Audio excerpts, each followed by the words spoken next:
Cabinovia, Mare Carso, il Comune di Trieste presenta ricorso contro le sentenze del TAR. Il sindaco Roberto Di Piazza: vado avanti col progetto in cui credo.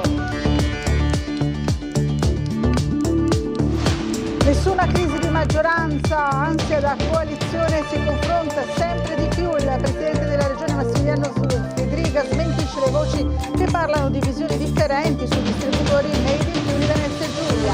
Triestina ancora inadempiente nei confronti del comune di Trieste. L'assessore agli impianti sportivi Elisa Lodi: non sono state pagate la concessione e le manutenzioni. Viaggio della nostra emittente fra gli spazi abbandonati del Porto Vecchio di Trieste, dove vive una comunità di migranti nepalesi. Vogliamo stare in Italia, ma siamo qui da mesi, la questura non ci supporta, dicono. Faceva razzie notturne di denaro e alcolici nei negozi e nei centri sportivi isontini, fuggendo sempre in bicicletta. È stato fermato dai carabinieri di Gradisca grazie alle immagini delle telecamere. Operazione antidroga in serata in piazza Goldoni, controlli a tappeto tra i frequentatori della zona da parte della polizia insieme alla locale e alle unità cinofile. Colpo europeo della pallacanestro Trieste, in Ungheria i biancorossi vincono allo scadere la gara decisiva dei play-in in Basketball Champions League e conquistano l'accesso al Round of 16. Buonasera dal telegiornale di Tele4. Dunque in apertura ancora la vicenda Cabinovia. La Giunta Comunale di Trieste ha deciso oggi all'unanimità di presentare ricorso in appello al Consiglio di Stato contro le sentenze del TAR sulla Cabinovia. Il sindaco Di Piazza dice: vado avanti su un progetto in cui credo. Vediamo il servizio. Cabinovia avanti tutta, ricuciti a tempi da record gli strappi degli ultimi giorni, la Giunta di Piazza, con voto unanime dei presenti, ha deliberato di presentare ricorso in appello al Consiglio di Stato contro le sentenze del TAR sfavorevoli all'impianto. Credo in quello che sto facendo, ho passato 8 delibere e abbiamo fatto ricorso, tutti all'unanimità.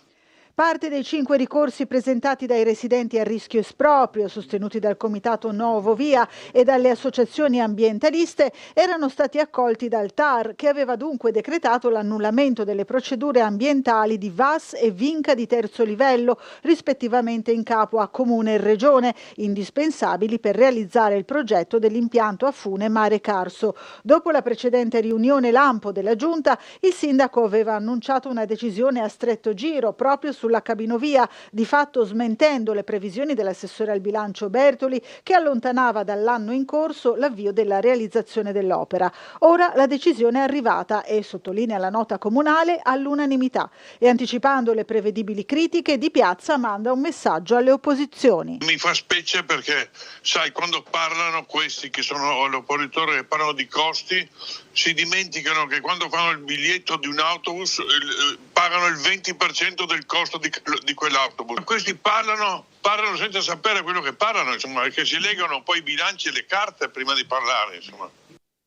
E ora gli uffici della Regione, anche alla luce di questa novità che abbiamo appena sentito, stanno facendo le valutazioni tecniche, ma non c'è una immediata obbligatorietà di ricorso anche da parte della Regione. Intanto parla il coordinatore del Comitato Nuovo Via: assistiamo all'ennesima sceneggiata, dice William Starz, il gioco tra il gatto e la volpe, con da una parte il sindaco di Trieste Roberto Di Piazza, dall'altra il presidente della Regione Massimiliano Fedriga. Lo dice a titolo personale appunto il coordinatore del Comitato Nuovo Via William Starz, commentando la decisione della Giunta di Trieste di fare ricorso al Consiglio di Stato. Noi siamo convinti della bontà delle sentenze del TAR, spiega Starz, in attesa di una conferenza stampa unitaria del Comitato.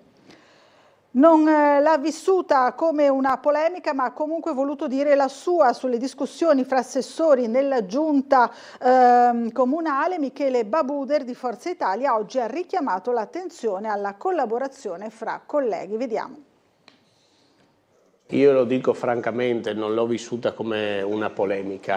C'è stato un articolo, all'articolo il sottoscritto è sembrato doveroso per rispetto degli uffici, dei cittadini, del sindaco, rispondere è chiuso lì, insomma. La priorità degli assessori sono altre, quindi al di là del commento politico è quello di avere una visione sulla programmazione della città, su quello che serve, sulle priorità, affinché gli interventi non siano sporadici, ma ovviamente siano programmati, e a questo, assieme agli altri assessori, e anche perché ci siano le relative risorse, stiamo lavorando, appunto. Poi infatti, ognuno ha un altro ruolo, ognuno ha la propria stanza. Credo che sia nella consapevolezza di tutti, di ciascuno di noi, del sindaco che ha il timone di una squadra e dei singoli giocatori che giocano naturalmente la propria partita.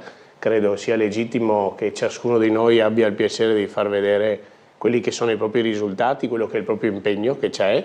È altrettanto evidente che in una visione di insieme il metodo deve essere quello della collaborazione. Credo che ciascuno di noi ha un suo piccolo ruolo momentaneo, più o meno lusinghiero, più o meno impegnativo, più o meno soddisfacente. L'importante è che tutti si dia lo stesso peso a quello che fanno gli altri. Quindi se va avanti in giunta, ma guardi, l'altro giorno abbiamo fatto la giunta francamente in cui ciascun assessore ha portato quelle che sono le necessità del momento, per cui non credo che vi siano problemi di questo tipo. Come ho detto, non l'ho neanche vissuta come una polemica, ma giustamente il cittadino si aspetta che le risorse vengano spese in una determinata maniera, come è giusto che se lo aspetti e lo pretenda anche il sindaco. Dalla giunta comunale a quella regionale, la questione delle pompe bianche, stazioni di servizio carburanti marchiate Friuli Venezia Giulia e proposte dall'assessore all'ambiente Scoccimarro pare aver creato una nuova crisi nella maggioranza regionale, ma il presidente Fedriga smentisce, anzi la coalizione si confronta ed è più unita che mai. Vediamo. Vedo temporali, ma non vedo neanche le nuvole. Semplicemente, e secondo me anche giustamente, l'assessore Scoccimarro ha fatto fare un approfondimento, e che sta avvenendo in questo periodo, per capire le necessità di tutte le fonti alternative che potranno alimentare da qui al futuro i mezzi di trasporto, capire la sostenibilità economica, capire tutta la sperimentazione che si possa fare nell'avviamento, e quindi un supporto pubblico su questo. Non è assolutamente un'alternativa o concorrenza alla distribuzione di carburanti tradizionale, che rimane ovviamente in mano al privato, ma l'ha chiarito lo stesso assessore, l'ho chiarito io nelle giornate precedenti rispetto alle informazioni uscite, quindi su questi malumori in seno alla maggioranza? Ma no, la maggioranza semplicemente ha espresso legittimamente le proprie opinioni, ma non sono malumori. Io sono contento però di una cosa, che quando in Friuli Venezia Giulia qualcuno della maggioranza dice qualcosa che non è perfettamente identico a quello che ha detto l'altro, sembrano malumori. Se guardiamo in realtà ci sono scontri perenni che altro che malumori, quindi vuol dire che noi siamo una maggioranza solida e unita, e quando ci sono anche queste effimere differenze, sembra che ci siano dei problemi, ma ovviamente così non è. Alla complicata situazione sportiva della Triestina si sommano anche i debiti verso dipendenti e Comune di Trieste. Il municipio non ha ancora ricevuto infatti il pagamento del canone di concessione del Rocco e il costo dei lavori di manutenzione ordinaria del manto erboso. Vediamo il servizio di Bernardo Gulotta. Non soltanto la situazione di classifica, il mercato calciatori e diversi pagamenti ai dipendenti che non sono stati erogati, la Triestina pare non stia ancora adempiendo al pagamento del canone di concessione dello Stadio Rocco, un contratto frutto di una gara pubblica dell'importo totale di 230.000 euro, stipulato quando alla presidenza c'era ancora Ben Rosenzweig. La nuova proprietà, insediata a dicembre, non ha preso in mano la questione perché alle casse comunali mancano ancora gli importi dovuti, formalmente da pagare entro il 31 luglio scorso, ma di fatto mai erogati verso il municipio, che stando all'accordo potrebbe anche recedere immediatamente il contratto privando alla Triestina dello stadio. Aspetto però che l'amministrazione non intende operare per non gravare ancora di più sulla squadra, alle prese con la missione sempre più difficile di salvare la categoria. Siamo in una fase di preoccupazione ovviamente per il destino di questa società. Anche noi abbiamo incontrato recentemente la proprietà che ci ha fatto delle promesse. Speriamo ovviamente che queste promesse si trasformino in fatti concreti e in una programmazione a lungo termine. Per quanto riguarda la situazione, è ben nota anche alla società stessa, alla proprietà che è subentrata recentemente, un contratto di concessione del Rocco di un anno ottenuto attraverso una gara ad evidenza pubblica, E la situazione, come purtroppo è anche delle persone che non vengono pagate, da come mi riferite voi, e mi dispiace molto per le famiglie che stanno attendendo questi pagamenti, è uguale anche per il Comune di Trieste che sta attendendo i pagamenti. Non solo, come riferisce l'assessore allo sport Elisa Lodi, da luglio la società sarebbe inadempiente anche nella manutenzione del manto erboso. Lo stesso rifatto ex novo nel 2024 e che da quest'estate è stato preso in carico dal Comune per sopperire al mancato intervento del club. Ma da Piazza Unità il messaggio è stato chiaro: dal 1° gennaio toccherà all'Unione prendersi cura dell'erba del Rocco, anche perché la spesa anticipata dal municipio da luglio a dicembre per la manutenzione ordinaria del campo ammonterebbe a circa 90.000 euro, che si sommano ai circa 180.000 ancora assenti nelle casse comunali del canone di concessione. La dirigenza del club il mese scorso aveva palesato la cattiva gestione precedente da cui aveva ereditato i debiti, ma allo stato attuale dalle parole non sono ancora seguiti i fatti. Apriamo la pagina della cronaca. Si è conclusa da poco in piazza Goldoni un'ampia retata antidroga della polizia insieme agli agenti della polizia locale e con l'ausilio anche delle unità cinofile. Lo vedete adesso in queste immagini di Alessandro Carelli. Sul posto gli agenti di 2 volanti della questura e una pattuglia dei vigili con il cane antidroga Conan, che hanno controllato diverse persone presenti nel tardo pomeriggio nella centralissima piazza, in particolare a ridosso del muro che secondo i piani di riqualificazione del Comune e della Regione andrà abbattuto proprio in chiave sicurezza. Gli agenti sono anche entrati in alcuni locali. Chi vive ogni giorno la piazza ricorda che l'ultima retata del genere era stata messa in atto non meno di 3 mesi fa. Sicuramente domani avremo nuovi particolari, anche i dettagli e i risultati di questa retata antidroga. Viaggio della nostra emittente all'interno dell'edificio del Porto Vecchio, dove vivono circa 100 cittadini nepalesi. È il magazzino 19 dove dimorava anche Sunil Tamang, il 43enne deceduto dopo 2 giorni di ricovero in ospedale per un'embolia polmonare massiva. Vediamo il servizio di Gianluca Paladin. Tutta quest'area del Porto Vecchio, del magazzino 19, è stata scelta da queste persone per stare qui, per aiutarsi a vicenda, per darsi anche manforte. Per esempio abbiamo visto il taglio dei capelli, un vero e proprio servizio svolto qui tra i piani del magazzino fra amici per darsi una mano.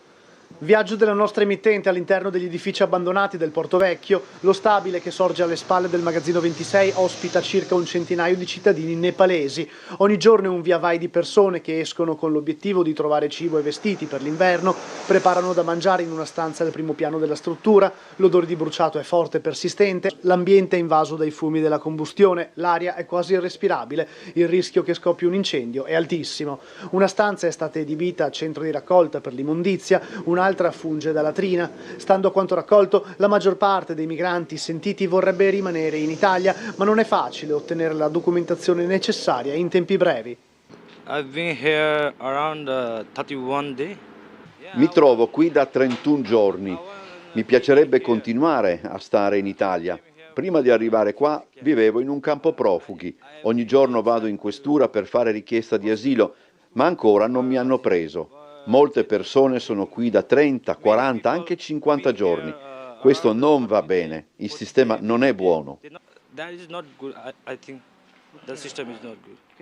È in questo magazzino che viveva Sunil Tamang, il 43enne morto dopo 2 giorni di ricovero in ospedale a causa di un'embolia polmonare massiva che lo aveva colpito nel primo pomeriggio di sabato.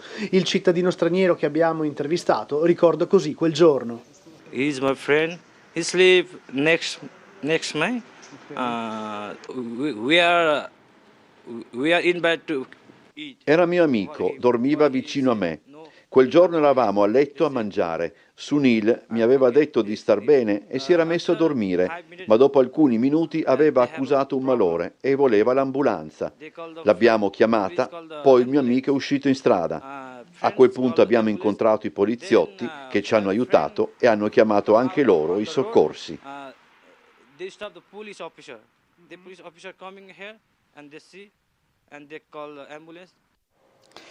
Faceva razzie notturne di denaro e alcolici nei negozi, nei bar, nei centri sportivi isontini, fuggendo sempre in bicicletta. È stato fermato dai carabinieri di Gradisca grazie anche alle telecamere di sorveglianza. Vediamo.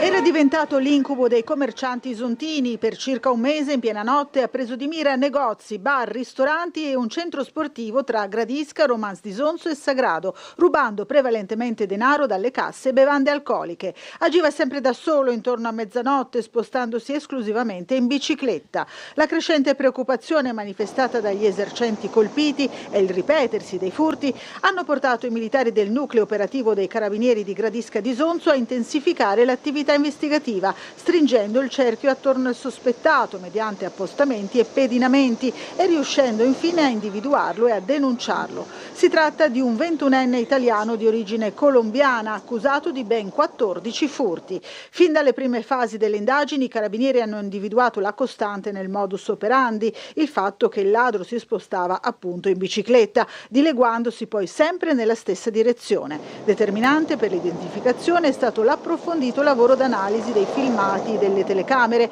che ha consentito di individuare tratti somatici distintivi e particolari dell'abbigliamento indossato durante i furti.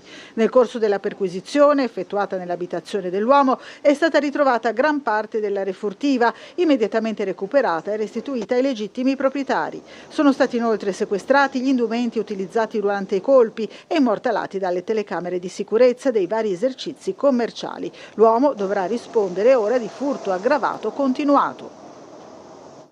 Ruba in 2 negozi del centro e si scaglia contro 2 commesse, picchiandole, tanto che una di loro deve ricorrere alle cure mediche. L'autore dei reati è un 49enne triestino arrestato dalla polizia locale lo scorso 29 dicembre. In Corso Italia, una commessa di una boutique ha fermato una pattuglia del reparto motorizzato della polizia locale, indicando un uomo come possibile responsabile del furto di una giacca di valore di un'aggressione a lei e a una sua collega. Il 49enne è stato fermato dagli agenti, portato alla caserma San Sebastiano, aveva con sé sia la giacca che diverse confezioni di profumo rubate precedentemente da Coin per un totale di migliaia di euro. È stato arrestato e condotto al Coroneo. Telesorveglianza e vigilantes per la sicurezza e il mondo del commercio, anche questi strumenti a disposizione, grazie anche a 2 bandi della Regione che la Camera di Commercio è riuscita a confermare in un caso e a far modificare significativamente in un altro. Vediamo. Uno degli strumenti che il mondo del commercio ha a disposizione per contrastare il fenomeno dei furti ed incrementare la sicurezza, senza dubbio è rappresentato dalle telecamere. La Regione Friuli Venezia Giulia ha disposto la conferma di un bando che ne agevola l'acquisto, l'installazione, il potenziamento e l'attivazione. Sarà stanziata la medesima cifra prevista per lo scorso anno, 1 milione di euro, quando alla Camera di Commercio della Venezia Giulia, da Trieste e Gorizia, erano pervenute 157 domande per contributi superiori dell'11,8% alla cifra stabilita. E direi che questo sarà di grande aiuto per tutti noi commercianti, per tutte le attività, perché non è solo per commercianti e telecamere, anche chi ha uffici nei piani, certo, sì, chi ha i servizi e soprattutto per le forze dell'ordine, perché come vediamo ogni giorno, grazie alle telecamere riescono a arrivare prima a chi ha commesso il reato in pratica. Il commercio però punta anche sui vigilantes. C'è uno stanziamento regionale anche in questo caso, ma il ricorso alle guardie giurate risultava più complesso. Siamo partiti in una certa maniera, era un po' complicato che un'attività di ristorazione o somministrazione di una via si facesse carico anche per gli altri. Anche in questo caso la Camera di Commercio ha sollecitato la Regione ad una modifica del regolamento del bando. Le associazioni di categoria possono farsi carico di individuare le zone dove hanno più bisogno di vigilantes, assumerli come associazione a favore dell'attività di quella zona e poi portare la fattura in Camera di Commercio e la Camera di Commercio sa. Questo sta dando un'apertura nuova di cui stiamo lavorando in questi giorni. Prima del prossimo servizio una notizia: Fabio Gallo prende il posto di Marco Consalvo e diventa il nuovo amministratore delegato del Trieste Airport. La nomina è avvenuta oggi, un giorno dopo il record di passeggeri stabilito a Ronchi con 1.600.000 persone transitate nel 2025. Ora ci spostiamo a Borgo San Sergio, dove il Comune ha presentato una serie di lavori conclusisi in alcune aree verdi. Vediamo. Sono 3 le aree di Borgo San Sergio, parte di una rete verde continua: lo spartitraffico fra via Curiel e via Forti, la scarpata che collega via Curiel all'ingresso del giardino Nathan Rogers e lo spartitraffico fra via Curiel e via Rosani.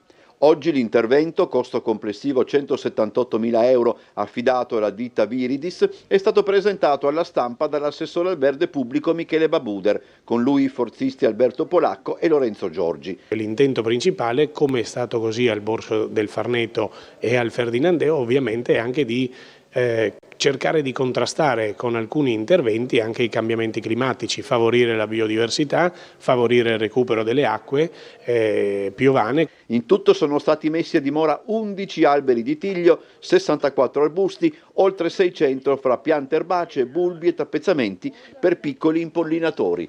Il verde sarà meglio visibile già a partire dalla prossima primavera. Sono stati creati muri vegetali che richiamano visivamente i muretti a secco del Carso, non solo un riferimento identitario al nostro territorio, ma anche strutture capaci di offrire riparo dal vento e rifugio a specie fioriere, insetti e piccoli organismi. In direzione di via Rosani e lungo la scarpata di via Curiel sono stati inoltre creati dei percorsi pedonali secondo il concetto di marciapiede verde in pavimentazione drenante, nel rispetto dell'ambiente, nel quale sono stati inseriti anche recuperando materiali inerti presenti nel sito. I percorsi così realizzati di fatto riconoscono e legittimano alcuni tracciati già nati dall'uso spontaneo delle persone, trasformandoli in percorsi sicuri, integrati nel verde e coerenti con il progetto ecologico. Nel caso dello spartitraffico fra via Curiel e via Rosani, la fruibilità in sicurezza dei percorsi pedonali è stata garantita anche grazie agli interventi complementari del servizio mobilità e traffico.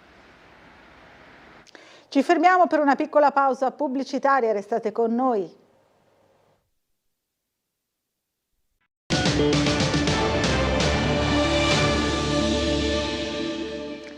A Muggia parte il progetto per realizzare un centro aggregativo rivolto in particolare ai giovani. Vediamo il servizio di Gianluca Paladini. Per la prima volta in assoluto sarà proprio il Comune a gestire e ad essere, diciamo, titolare di un centro di aggregazione giovanile in autonomia, e questo secondo me è un tassello fondamentale ed è, permettetemi, un sogno che si realizza assolutamente. Un centro aggregativo per i giovani muggesani fra i 14 e i 24 anni che insieme alla biblioteca e al campo di pallacanestro andrà a formare un polo educativo e culturale fra i giardini Cosina e Postogna. È il progetto al quale sta lavorando l'amministrazione comunale, inserito fra i punti del programma della coalizione di centrodestra. Quello che è sempre stato un magazzino diventerà una sala di intrattenimento con varie attività da programmare, un'opera realizzabile grazie al contributo della Fondazione Cassa di Risparmio di Trieste.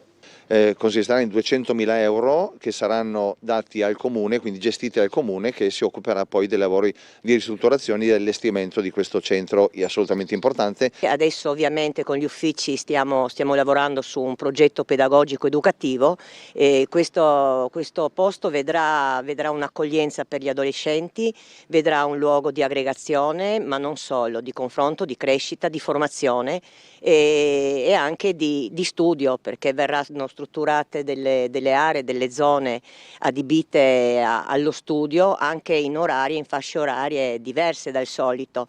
Un luogo che potrà diventare punto di riferimento per i giovani muggesani, altrimenti costretti ad allontanarsi da Muggia alla ricerca di valvole di sfogo e divertimento, che però a volte si traduce in attività poco sane. Beh, certo, soprattutto se si pensa che in questa fascia, cioè dalle medie in poi, Muggia non offre praticamente nulla, se non d'estate magari ovviamente il lungomare, i centri sportivi eccetera, però ecco, soprattutto nel periodo invernale da ottobre, da inizio scuole fino a giugno, effettivamente mancava un posto dove questi ragazzi potessero riunirsi senza dover andare necessariamente a Trieste o magari aggregarsi per fare cose peggiori, ecco, diciamolo così. E ai Giardini Cosina di Muggia è stata inaugurata oggi la prima area di sgambamento cani del centro cittadino, realizzata dal comune di Muggia, un'opera che risponde alle richieste di tanti proprietari di animali presenti in città. L'area è stata individuata per diversi motivi, si tratta di una parte dei giardini finora poco utilizzata, un punto che d'estate risulta ombreggiato ed è l'unica zona del centro cittadino dove è stato possibile realizzare un sito adeguatamente dotato di recinzione, chiuso e protetto. Lo steccato adottato in legno segue disposizioni precise in tema di paesaggistica e sicurezza. L'importo complessivo dei lavori è di 38.000 euro. Colpo europeo della pallacanestro Trieste. In Ungheria i biancorossi vincono allo scadere della gara decisiva dei play-in di Basketball Champions League e conquistano l'accesso al Round of 16. Vediamo. All'ultimo possesso, quando la partita sembrava ormai scivolare via, la pallacanestro Trieste trova il colpo che vale la qualificazione. A Miskolc i biancorossi firmano un successo pesantissimo. Il canestro di Brooks a 3 decimi dalla sirena chiude una partita durissima e spalanca a Ruziere e compagni le porte del Round of 16 di Basketball Champions League. Nel terzo e decisivo atto dei play-in, Trieste dimostra solidità e sangue freddo, riuscendo a restare sempre dentro una gara giocata sul filo dell'equilibrio.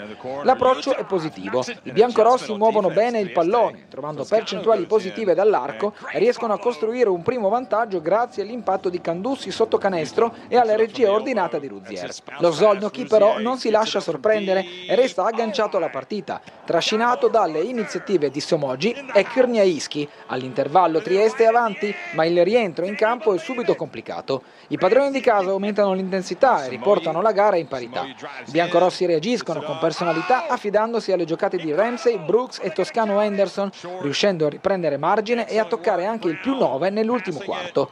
Sembra il momento decisivo, invece il finale è una vera battaglia. Lo Szolnoki piazza un controparziale, sorpassa e porta la partita punto a punto negli ultimi secondi. Trieste sbaglia la prima conclusione sull'ultimo possesso, ma non rinuncia a crederci. Brooks cattura il rimbalzo offensivo e appoggia a canestro il punto che vale la vittoria. L'ultimo tentativo ungherese non trova il bersaglio e può partire la festa biancorossa. Una notte europea che può rappresentare un punto di svolta. Trieste soffre, sbaglia, ma resta in partita e trova il guizzo decisivo in un finale carico di tensione. Toscano and Trieste breathe a sigh of relief. Il Festival di Lubiana da 9 anni propone un'edizione invernale più ristretta, se vogliamo, rispetto alla mega kermesse estiva. Quest'anno tutto si concentra tra il 10 febbraio e il 2 marzo. Ce ne parla Umberto Bosazzi. È stata presentata stamani al Caffè San Marco la 9ª edizione del Festival invernale di Lubiana. Tra il 10 febbraio e il 2 marzo la capitale slovena si riempirà di spettacoli di alto livello, a partire dal Romeo e Giulietta di Berlioz, che apre la rassegna con una versione proposta dall'Orchestra Filarmonica Slovena, rassegna che andrà a chiudersi con un concerto del virtuoso del piano Grigori Sokolov. Il festival è un appuntamento imperdibile nel calendario culturale europeo. Fonde tradizione ed eccellenza e il successo della kermesse dipende da un dato incontrovertibile. Programmiamo i nostri cartelloni con estrema attenzione, addirittura 3 o 4 anni in anticipo rispetto agli eventi. Certo, poi c'è il supporto del Comune di Lubiana e degli sponsor, perciò possiamo permetterci di programmare con tutto l'anticipo necessario. Poi una parte importante arriva dalla vendita dei biglietti. Lo scorso anno abbiamo avuto spettatori provenienti da oltre 60 paesi e gli spettatori stranieri provengono per la maggior parte dall'Italia e dall'Austria. Vi lascio infine alle belle immagini del presepe del giorno del nostro telespettatore Fabio Donoi. Grazie per averci seguito e buon proseguimento di serata.